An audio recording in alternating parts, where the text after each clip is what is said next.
The hero of this story was born in 1763 in the town of Pau, France. He wanted to become a lawyer, but after his father's death enlisted in the French army as a common private soldier in 1780 and rose through the ranks.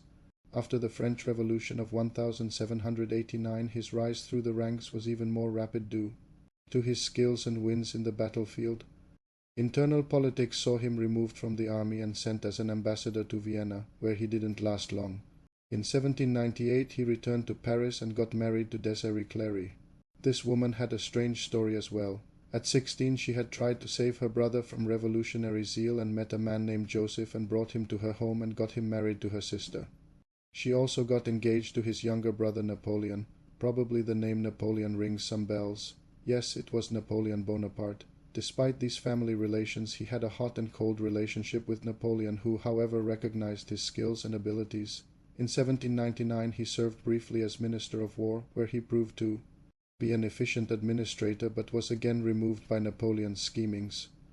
He also refused to support Napoleon's coup in November of 1799, but Napoleon, after getting into power, offered him important positions. Napoleon was worried though about schemes and wanted to send him as governor to Louisiana, an appointment rescinded before he went there. He was later appointed governor of Hanover as well as Marshal of the Empire.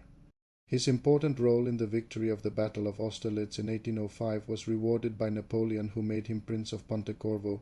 In the wars his armies reached Lubeck, where he prevented the sacking of the city. Unlike the other generals of the time, who were greatly interested in lining their own pockets and cared about looting only as far as they would get a share of the spoils, he had the reputation of being a capable administrator and treated even war enemies well. He had some Swedish prisoners in Lubeck that he treated very well and allowed them to return to Sweden later.